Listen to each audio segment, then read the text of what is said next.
Alright, what's happening? This is going to be an OTC refresh session on a number of OTC tickers from mainly, I would say, November, December, but some of these runners could have started back in October and before that.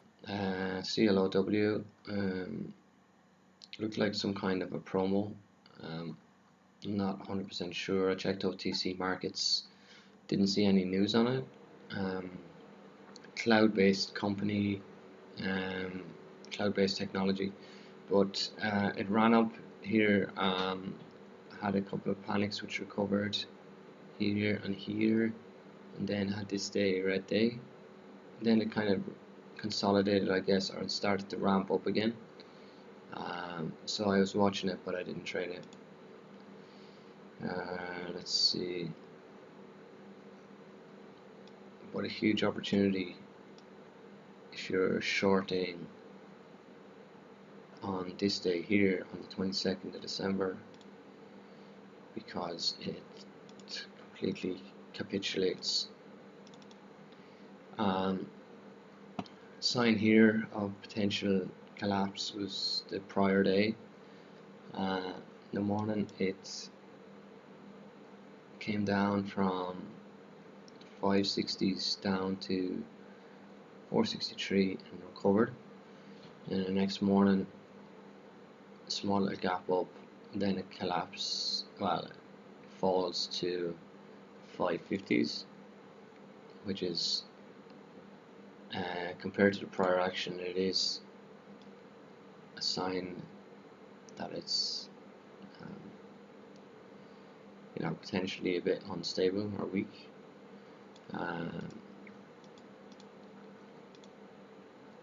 It is quite extended now over a number of weeks, so didn't see it, but looking at it, it's a massive drop from like $6 down to like $1.20 or whatever. So it's a massive drop. Great opportunity if you're on the right side of that one. So that's one to note. Then we got GTII.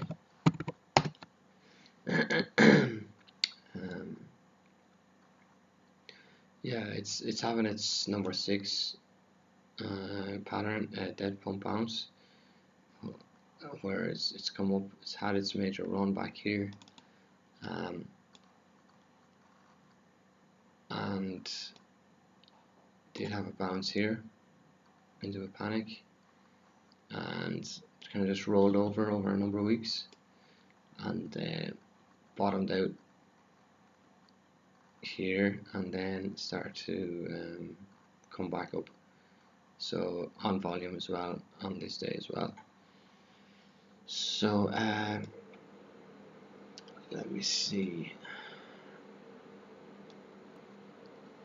Yeah, like there's a short opportunity here where I was writing dabble in and add size as it comes down, because you kind of know it's a number 6 pattern. It's got heavy overhead resistance from the prior run, and some people just use these as an opportunity to exit their positions when they see any signs of weakness. But this action here is good sign, I suppose, of this run, this little mini run. When it goes up and holds a lot of its gains from that morning push into the close, it actually ramps up a little bit into the close. The next morning it surges, comes back down and finds a bottom here. So I think watching it for that, you can be trying to anticipate somewhere to get involved on that break of that morning push, and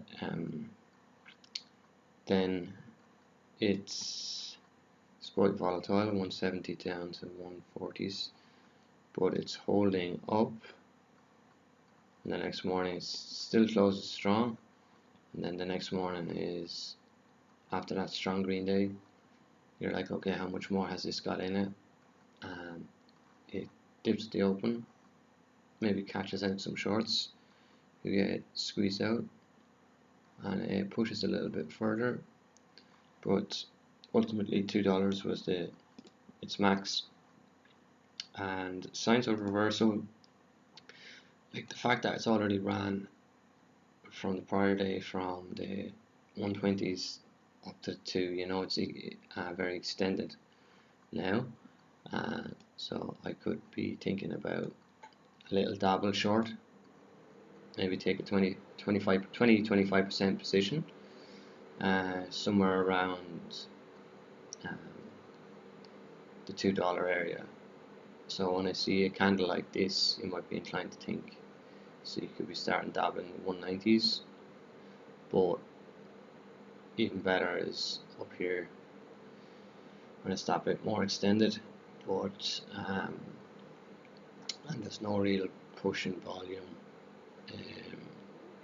here. You know, the volume is fairly limited on this, but you have this crash candle here, 194 to 176, which is like a good sign that, okay, this is not going to go much higher today. I'd be surprised if it does. So you could start maybe adding in some more into this little bounce here. When you see that failing again, you'd want to be getting some size in, I think, around here. Proves to be a good one for the rest of the day, just to write it down. Say if you have like a 190 average, 185 average, and you're covering down here, it's a huge gain. So that was GTII.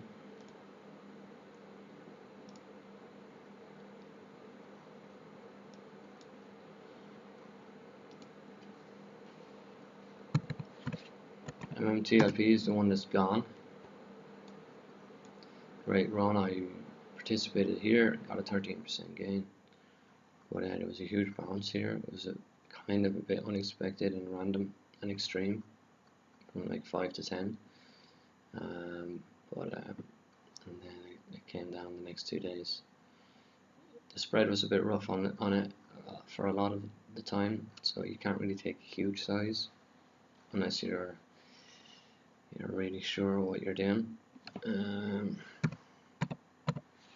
DPLS. I think the time to take the big size on MMTLP was on the breakout day,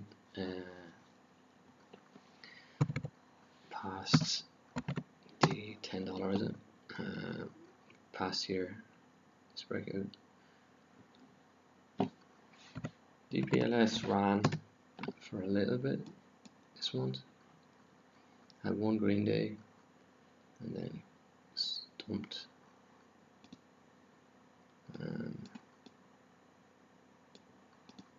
Let's see. Yeah, second red day play on this. Let's see. So ran up hugely, and this is a former runner. DPLS has ran before. So it comes down sharply. I guess you could consider a kind of a dip buy on this to get involved.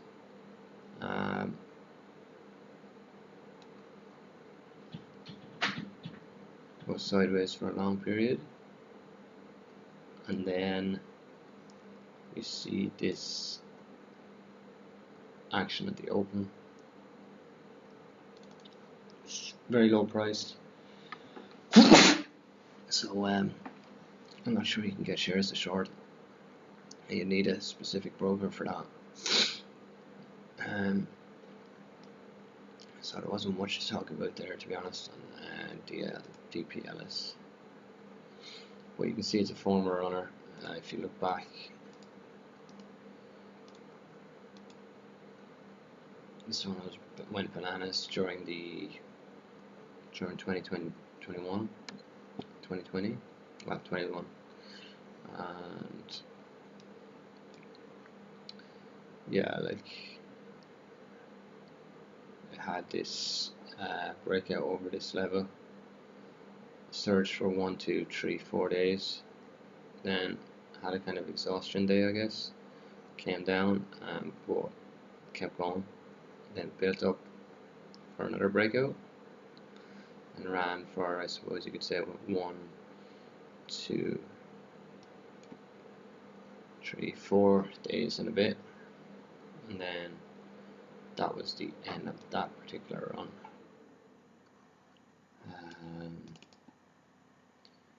Then you had a little bounce here.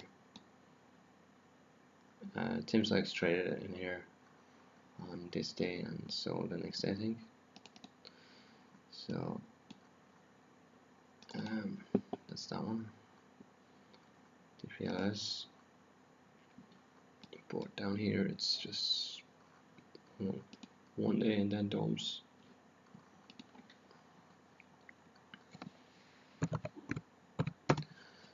GDVM was a big runner.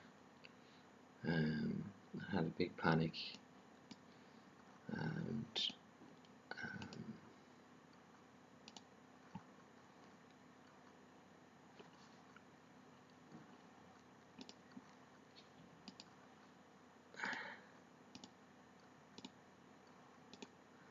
so it's kind of coming back up a small bit.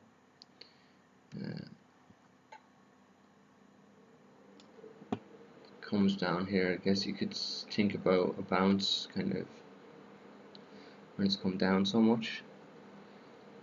So over this high here, maybe you could be thinking long if it starts out nicely that day. The morning of the 16th, it just kind of surges on volume, and kind of has maintained a lot of that since. GDVM. This was a panic dip buy opportunity. I mentioned it in my other video. That's when it panics, the next morning can be when it actually bounces rather than the same day if the panic is late in the day. So there was a bounce opportunity.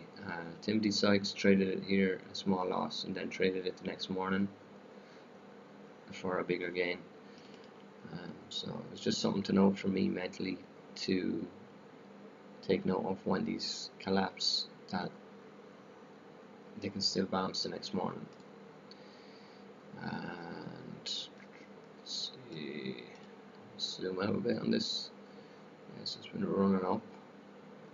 So it's a bit like CLOW here, where it's just running up, kind of maintaining a kind of a pump-like chart, like a promotion, and then just suddenly the dump day comes in. So you could get short up here at 11 cents. I think you could have got some shares of my broker on that.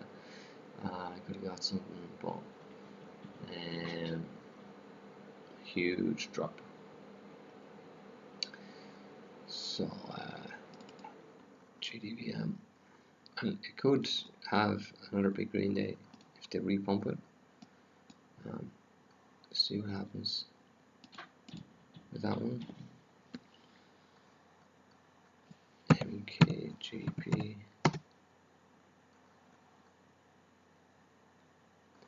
Yeah, this wasn't. It ran a few days. Came down. Don't know what to say about that one, except those opportunities here for a bit. The news was, there was something particularly interesting. Anyway, it's gone out of my head there at the moment. We'll move on. DBMM. Okay. CLNB.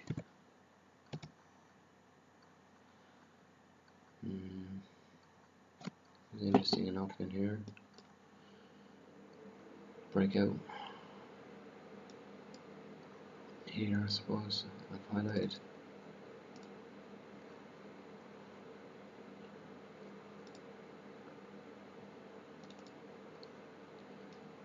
Yeah, there's some opportunities here. Guess here, probably the best one.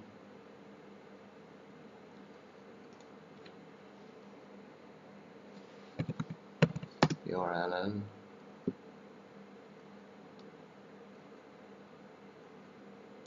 Breakout over this point. Doesn't go for much longer. So the OTCs haven't been lightning, but they've been decent in the last couple of months compared to earlier on in the year, where they were practically dead.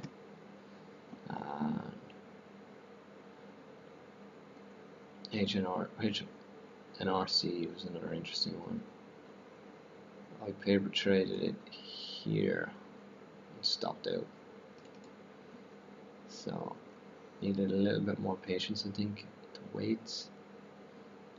Although if it's breaking out, so why not try it? But stopped out, small loss. This reminds me a lot of, there's a ticker I was discussing in my last video.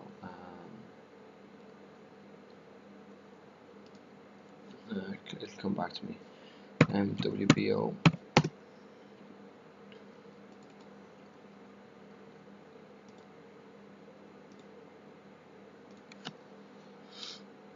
Yeah, like started to run, but not many of them were able to kind of keep going. The best runners of the past couple of months were definitely GTII and MMTLP.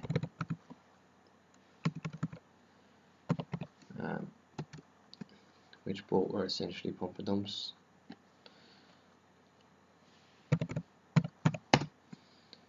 With a large amount of social media chatter. So NBLD wasn't too bad for a couple of days as well. The range on this is insane.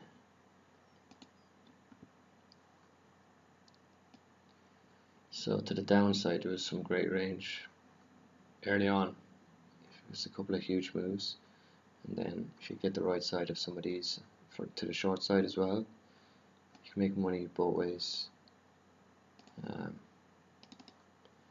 Not sure what the spread was like on it.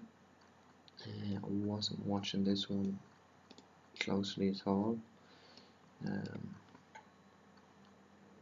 Early December. So let's see. Yeah. I mean, this is a long here. Anywhere here you can get long.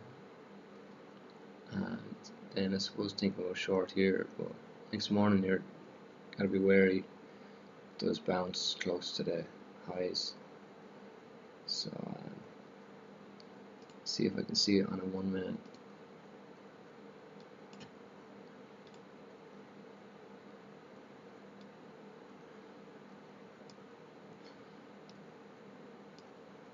Yeah, it's not too bad. It looks a bit illiquid, but the fact that it's had this massive move from 16 to 74 is huge, huge, huge move. So sometimes these huge movers, big percent gainers, they lead to another big percent gain the second day. So I just keep watching for the big percent gainers, and even if it's not really that liquid, as long as the price action is has somewhat a pattern to it, you can play them. Massive move here, you know. And I just want to check OTC markets and see if there was any specific news on this one, because I didn't really pay a lot of attention to this one.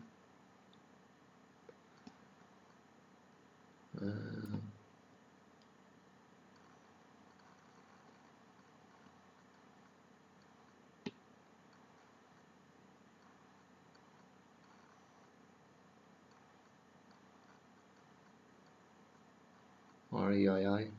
It's changing, is it? Okay.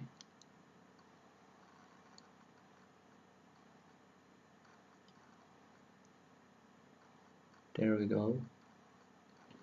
15th December, 2nd. No. News came out after. 6th.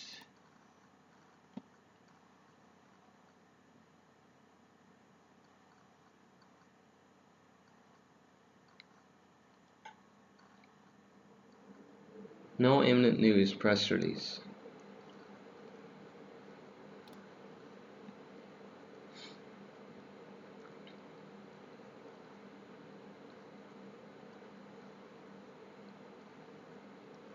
'18th of February 2022. Let's go back and have a little look. Just looks like one that maybe promoters were trying to catch a hold of it or something, trying to set fire to it. Not sure.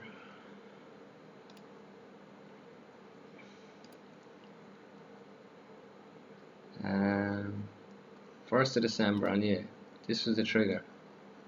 This news. They released news on the 1st of December saying merge with goals to accelerate clean energy adoption.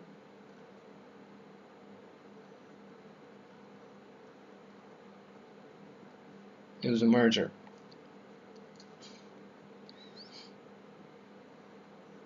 NBLD.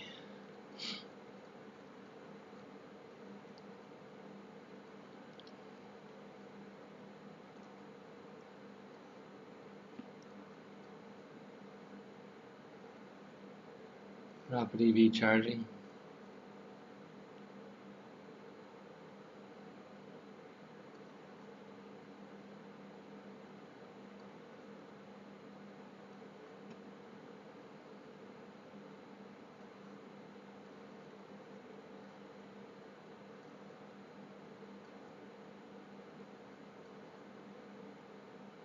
Alright, so it's a partnership on electric power products.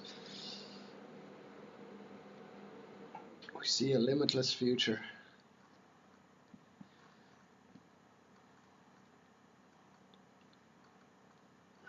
Anyway, had those days there, significant days.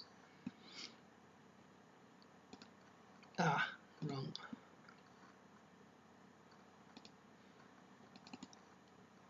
So let's move on. NBLD PVCT.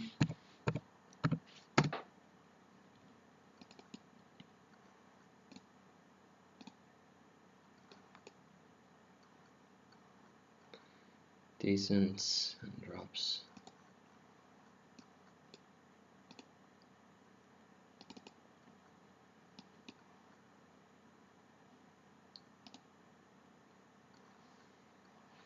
GSTC. I have a few lines drawn here. Well, this never really had anything major in terms of a green day. Came up for a few days, chopped around. Had a fake breakout here. This is one I tried and had to stop out. So that's all really for the OTCs. Have a quick chat about some low float listed. PALI. It's been a recent runner. HOTH. Recent huge gapper. And CLOW, which is one I paper trade successfully. But I only scalped it. Odd had been running up a number of days, but I figured that because of the low float, this was likely to, and the high volume, this was likely to hold up and frustrate shorts, which it did. I got involved here at 32 when it had bottomed out down here at about 29 something, and I felt like this was not going to drop much more because the volume had kind of dried up a bit to the downside, and I was waiting for this to kind of bounce something back up near the highs here, but I was planning to sell in at about 34. So I got half of it at 34 and hold the rest for maybe 35s. It was a bit early with the entry, and it like quadruple bottomed down here at 30.50, which was basically my risk. If I had to come a bit below it, I was going to kind of hold on to it and see, but generally speaking, the risk was going to be down around here, which ironically ended up being quite significant in terms of where it held up numerous times as a support level. So going forward, might be worthwhile to make a note of the fact that I did trade it for a little scalp here. I maybe should have kept an eye on this level and said to myself when I saw this come down here and bounce back strongly from it and then continue like this, I think it was worth trading again in here. I actually think the best trade actually was in this area here because of the time frame. Often when it's choppy, you don't want to get involved in the choppiest areas. You want to be getting involved in the areas where the price action tightens up. So I think in here like would have been a fairly good point to get involved. And then it just surges massively, goes into a halt here, and then 5 minutes later opens up, and yeah, would have been a really nice one, but then it crashes back down. So like it's actually a short opportunity up here. When it comes down, and I guess here when it getting a starter short in here, risking off maybe 45, and then you could maybe add little bits in here, but because of the low flow, I think it's important to obviously not expect the whole thing to break down, which a lot of people wanted it to go to the 20s, but I think it was an unrealistic expectation. So I think you're better off taking it off anytime it slows down and starts going sideways again, because you'd be more long biased with this action, having had it come down into this zone.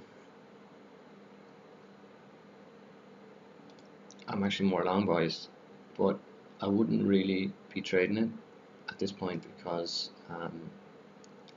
you kind of know that shorts are not really the longer it goes on, the less shorts are involved in it, because they've been frustrated here and they're probably just a bit gun shy now, but there's still a potential for a huge squeeze. But long story short, I would have been more long biased and short biased here, but probably would not have taken the trade. In hindsight, it was probably a good entry to the long. At least you could take the scalp. From like the 36, wow, still a nice move. It's just that some of the action is very nasty here, so you have to be careful with your size. But it does kind of grind for the rest of the day, is it? Yeah, and we'll see what happens the next day. But this could stay going for another bit. I'm interested. It'll be one of my top watches for the next day. That's everything for today. Thank you.